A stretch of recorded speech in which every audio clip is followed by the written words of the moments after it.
წმინდა აბა დოროთე, სამარადისო სასჯელის შიშზე. ფეხები როცა მტკიოდა, ჩემს ანახავად რამდენიმე ძმა მოვიდა. თხოვეს მეთქვა, რა მიზეზით შემეყარა სნეულება. ვფიქრობ ორი რამის გამო მკითხეს. ერთი რათა ნუგეში ეცად, და ტკივილი მცირედ შემსუბუქებოდა და მეორე, რათა მიზეზი ჰქონოდათ სულიერი საუბრისთვის. მაშინ ტკივილის გამო სულიერ საკითხებზე ლაპარაკი ვერ შევძელი, სამაგიეროდ ახლა თქვენ გეტყვით. როცა კაცს რამე გასაჭირი შეემთხვევა და სიძნელეს გადალახავს, შემდეგ სიხარულით უამბობს ხოლმე თავის მეგობრებს, ისევე, როგორც სხვაზე ღელვაში მოყოლილი გემის გადარჩენისა და ხმელეთზე გასვლის შემდეგ სიყვარულით ყვებიან ხოლმე თავიანთ სიდუხჭირეზე. როგორც თქვენთვის არაერთხელ მithქვამს ძმებო, კარგია როცა კაცი ყოველივეს ღმერთს ანდობს და ამბობს, უხტოდ არაფერი ხდება. ღმერთმა იცის, რომ ასე ჯობს და ამიტომაც გააკეთა. თუნდაც საქმეს რამე მიზეზი ჰქონდეს, კაცმა თავისი საქმე ღმერთს უნდა მიანდოს. მეც ჰქონდა მიზეზი სათქმელად, როცა უცხო ძმებთან ერთად ვჭამე და მათ სასიამოვნებლად მცირეოდენ შევიწუხე თავი. სტომაქი დამიმძიმდა, სისხლი ფეხებში წავიდა, დამიწყლულდა და დავსნეულდი. ბევრ სხვა მიზეზსაც დავასახელებდი, რადგან თუ კაცი მიზეზს დაუწყებ ძებნას, არ დაელევა. მაგრამ ჭეშმარიტი და კარგი მიზეზი ესაა, ღმერთს ასე სურს, იცოდა, ჩემი სულისთვის ასე ჯობდა და ამიტომ გააკეთა. ხოლო ყოველნის საქმენი ღვთისანი კეთილ არიან და სარგებელ ფრიად. როგორც თქვი, კაცი გულნაკლული არ უნდა იყოს. თუ რამე შეემთხვევა, ყველაფერზე უნდა თქვას, ალბათ ღმერთს ასე სურს და ამრიგად უფლის შეწევნით შვებას იგრძნობს. არიან ისეთები, რომლებიც როცა რამე შეემთხვევათ, იმდენად წუხან, რომ სიკვდილსაც კი ნატრობენ. სიცოცხლეს სიკვდილი ურჩევნიათ და ჰგონიათ, თუ მოკვდებიან, ჭირს აირიდებენ. ეს კი სულ მოკლეობითა და დიდი უგუნურებით მოსდით, რადგან არ იციან ის დიდი ჭირი, რომელიც სულს ხორციდან გასვლის შემდგომ მოელის. ძმებო, ღვთის დიდი კაცთმოყვარეობაა ამ ქვეყნად რომ ვართ, მაგრამ ჩვენი უგუნურებით ვერ ვხედავთ, რამდენად მძიმეა სამარადისო სასჯელი. ამიტომ აქაური გაჭირვება გვემძიმება. არ იცით რა უწერიათ მამებს. მეტად გულმოდგინე ძმამ ერთ ბერს კითხა. რატომ სწადია ჩემს სულს სიკვდილი? ბერმა უპასუხა, რადგან ჭირს გაურბის და არ იცის, რომ სამარადისო ჭირი უარესია. კიდევ კითხა სხვამ, რატომ წინდება სენაკში ჯდომა? ბერმა მიუგო, რადგან არც ის მცირეოდენი შვება გიგემნია, რომელსაც ვესავთ და არც ის ჭირი, რომელიც სამარადისოდ მოგველის. ეს რომ იცოდე, შენი სენაკი მატლით სავსეც რომ იყოს, ყელამდეც რომ გწდებოდეს, არ მოიწყენდი და მოითმენდი. ჩვენ კი ძილითა და განსხრომით გვინდა სასუფეველში შესვლა და ამიტომ სულ მოკლეობას ვიჩენთ. თუ რამე შეგვემთხვევა, ღმერთს უნდა ვმადლობდეთ და ჩვენს თავს შევნატროდეთ, რომ აქვე გავხდით მცირეოდენი ჭირის დათმენის ღირსი, რათა იქ ოდნავ ხენავ პოვოთ. წმინდა ევაგრეც ამბობდა, ვნებებით შეპყრობილი, ამ ქვეყნიდან მალე გასვლას რომ ევედრება ღმერთს, იმ კაცს გავს, რომელიც ხუროს, ავადმყოფის საწოლის დაჩეხვას თხოვს. როცა კაცი ხორცშია, ნუგეშს პოულობს, ჭამს, სვამს, სძინავს, საუბრობს, მეგობრებთან მიდის, მრავალს საქმიანობს. ხორციდან გასვლის შემდგომ კი ვნებებთან მარტო რჩება. ისინი ტანჯავენ, მათგან მოვლენილი ტანჯვით იწვის. მხოლოდ მათ ანაბარაა, ისე რომ ვეღარც ღმერთს იხსენებს. მარტოოდენ ღვთის გახსენებაც კი სიხარულის მომგვრელია, როგორც ფსალმუნში წერია, მოვიხსენე ღმრთისაი და ვიხარე. მაგრამ ვნებები ღვთის გახსენების საშუალებასაც არ აძლევენ. გინდათ მაგალითის დახმარებით მცირეოდენ აგიხსნათ ეს. ვინმე თქვენგანი მოვიდეს, მხოლოდ 3 დღით დავამწყდევ ბნელ ოთახში. არაფერი ჭამოს, არც სვას, არც დაიძინოს, არც არავის დაელაპარაკოს, არც ილოცოს, არც ღმერთი ახსენოს. მაშინ გაიგებს, რასაც მოიმოქმედებენ მასში ვნებები. თუმცა კი ჯერაც ამ წუთის სოფელშია. აბარა დაემართება, როცა ამ ქვეყნიდან გავა და მათთან მარტო დარჩება. რა ჭირში აღმოჩნდება მაშინ? როცა ვინმე სიცხე აუწევს, რა სიმხურვალე ან რა ცეცხლი, ან რა შეშა სწობს მას, ან შავი ნაღვლისა, ან სუსტი სტომაგის პატრონს, განათავისივე ბუნება არ ტანჯავს და წვავს. მსგავსადვე, გნებებით შეპყრობილი სულიც ნიადაგ თავისივე საქმეებითა და ცოდვების სიმწრისგან იტანჯება. მათი გახსენებისას იჭირვის, რადგან ისინი ტანჯავენ მას. ყოველივე ამის გარდა, ძმებო, ვის შეუძლია იმ საშინელი ადგილებისა და მტანჯველ გვემათა აღწერა. ყოველივე ამით ცოდვილ სულებს ტანჯავენ. არ ნელდება ის საშინელი და უშრეტელი ცეცხლი, სიბნელე, მრისხანე ძალნი და კიდევ ბევრი სხვა სატანჯველი, რომლებიც სათითაოდ აღწერეს წმინდანებმა და რომლებიც ჩვენი ბოროტის საქმეებისთვის მოგვეგება. როგორც წმინდანებს, კეთილი საქმეებისთვის მიეზღებათ ხოლმე ნათელი ადგილი და ანგელოზებრივი სიხარული, ისე ცოდვილებს მიეჩინებათ საჭირველი და ძრწოლის მომგვრელი ადგილი.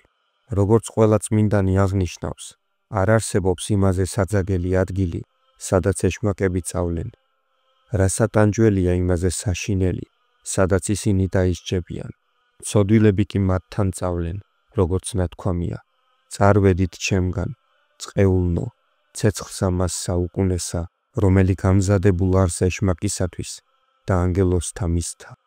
უფრო საშინელია ის, რასაც ამბობს წმინდა იოანე ოქრობირი. თუნდაც ცეცხლოვანი მდინარე არ დიოდეს და საშინელი ანგელოზები არ იდგნენ, მხოლოდ ისიც კი, რომ ზოგიერთ ადამიანს დიდებისა და პატივისკენ მიიხმობენ, ხოლო ზოგიერთს ლანძღვით განდევნიან, ღვთის დიდება რომ ვერ იხილოს. განა ყოველგვარ გეენიაზე უარესი არ იქნება სირცხვილითა და ლანძღვით დასჯა და ამოდენა სიკეთის მოკლებით გამოწვეული ჭირი და მწუხარება. მაშინ სინდისის მხილება და ჩადენილ საქმეთა გახსენება ყოველგვარ სატანჯველზე უარესია. როგორც მამები ამბობენ, რაც კაცს სიტყვით, საქმით თუ გონებით გაუკეთებია, ყველაფერი ახსოვს, არაფერი ავიწყდება.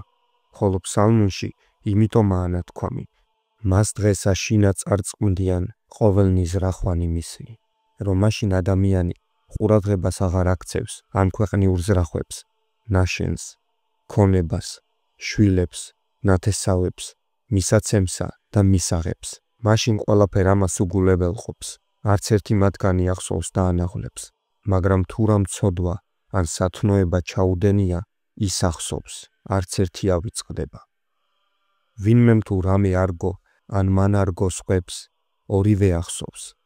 ასევე თუ ვინმემ ავნო ან მას უვნია სხვისთვის, ყველაფერი ახსოვს და არაფერი ავიწყდება. რაც აქ გაუკეთებია, ყველაფერი ახსოვს, ხორციდან გასულ სულს, ამჟამინდელზე უფრო ნათლადაც კი, რადგან მაშინ ყოველგვარი ამ ქვეყნიური საზრუნავისგან განშორებულია. ერთხელ ვინმე დიდ ბერთან ვლაპარაკობდია მის შესახებ. ბერმა თქვა, ხორციდან გასულ სულს ახსოვს ნებაც, რომელიც უქმნია, ცოდვაც და პიროვნებაც, ვისთან ერთადაც იგი ჩაუდენია. ხოლო მე ვუთხარი, ასე კი არ არის, არამედ ზრახვა ახსოვს, ცოდვის ქმნით რომ გაჩნდა მასში. დიდხანს ვიკამათეთ ამაზე, ბერი არ მეთანხმებოდა და ამბობდა, რომ სულს ახსოვს თავად ცოდვის სახეობა, ადგილი და პიროვნება, ვისთან ერთადაც იგი მოიმოქმედა. მართლაც თუ ასეა, მაშინ ჩვენი ბოლო უფრო საშინელი ყოფილა, ყურადღებით თუ არ მოვეკიდეთ საკუთარ თავს. ამიტომ გეუბნებით, ეცადეთ იქონიოთ კეთილი ზრახვები, რათა იქ დაგხვდნენ, რადგან ვისაც არ აქვს აქ, იგივე გაჰყვება თან და ექნება იქაც. აბა ძმებო, ვეცადოთ ავირიდოთ ამგვარი ჭირი, ვიღვაწოთ რათა ღმერთმა წყალობა მოგვივლინოს, რადგან როგორც დაწერილია, იგია სასო, ყოველთა კიდეთა ქვეყანისათა და რომელნი არიან ზღვათა შინა შორს, კიდენი ქვეყანისათა ისინი არიან, რომლებიც სრულ ბოროტებას მისცემიან, ხოლო ზღვათა შინა შორს ისინი, რომლებიც უკიდურეს სასოწარკვეთილებაში იმყოფებიან, ღმერთი კი ყველა მათგანი სიმედია. მაგრამ მცირეოდენი გარჯა ჩვენს გვმართებს, დავშვრეთ მცირედ, რათა ღმერთმა შეგვიწყალოს. თუ პატრონი მანამ მიატოვებს ყანას, ვიდრე კორდად გადაიქცევა, განა რამდენადაც იზარმაცებს, იმდენად მეტი ეკალი და კუროს თავი არ ამოვა, და რამდენადაც მეტი ამოვა, მით უფრო მეტი წვალება არ დასჭირდება მის გაწმენდას. როცა სიზარმაცის ჟამს აღმოცენებული ცუდი ბალახის აღმოფხვრას მოიწადინებს, განა უფრო მეტად არ დაიხოკავს ხელებს, შეუძლებელია კაცმა ის არ მოიმკოს, რაც დადესა. ვისაც ყანის გაწმენდა სურს, მან თავდაპირველად ძირიანად უნდა ამოთხაროს სარეველა, რადგან თუ ფესვებიანად არ ამოძივკობს და მხოლოდ თავს წააჭრის, ისევ ამოვა. კაცმა ძირიანად უნდა აღმოფხვრას იგი და როცა ყანას კარგად გაწმენს, მაშინ ხა მოხნას. როცა გაასუფთავებს და მოამზადებს, მაშინ კეთილი თესლიც დათესოს. მაგრამ თუ გაწმენდის შემდეგ მიწას უქმად დატოვებს, ბალახი ამოვა, რბილ მიწას ნახავს და ფესვებს გაიდგამს, უფრო მეტად გამრავლდება და ყველგან მოედება. ასეა სულიც. თავდაპირველად კაცმა უწინდელი ცუდი ჩვეულებები უნდა ალაგმოს. რა შეიძლება იყოს კაცში ძირგადგმულ ბოროტ ჩვეულებაზე უარესი, რომელიც მისი ბუნება გამხდარა. როგორც ვთქვი, თავდაპირველად ადამიანს ცუდი ჩვეულებებისა და ვნებების აღმოფხვრა მართებს.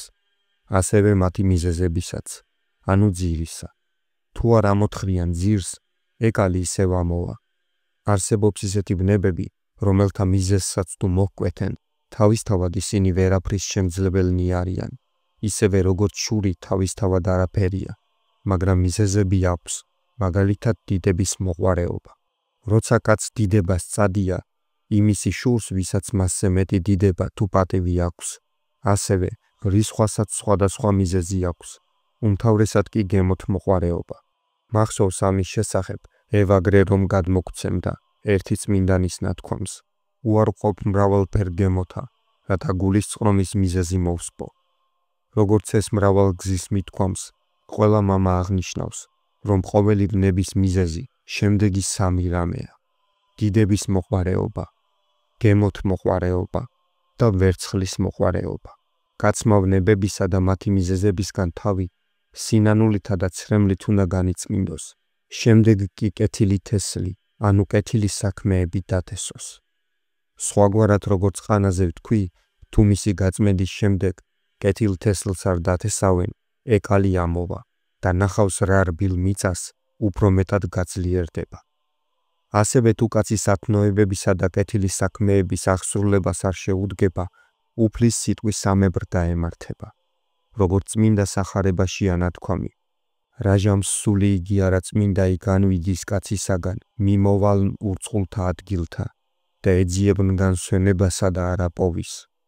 მაშინ თქვის, მოვიქცე სახით ჩემ და ვინაიცა გამოვედ და მორაი ვიდის პოვის იგი მოცალე ყოველგვარი სათნოებისგან, განშვენებული და შემკული, მაშინ წარვიდის და მოიყვანნის მისთანა სხვანი შვიდნი სულნი, უბოროტესნი მისა, მოვიდის და დაემკვიდრის მუნ და იქმნის უკანაისკნელი კაცისა მის უძვირეს პირველისა.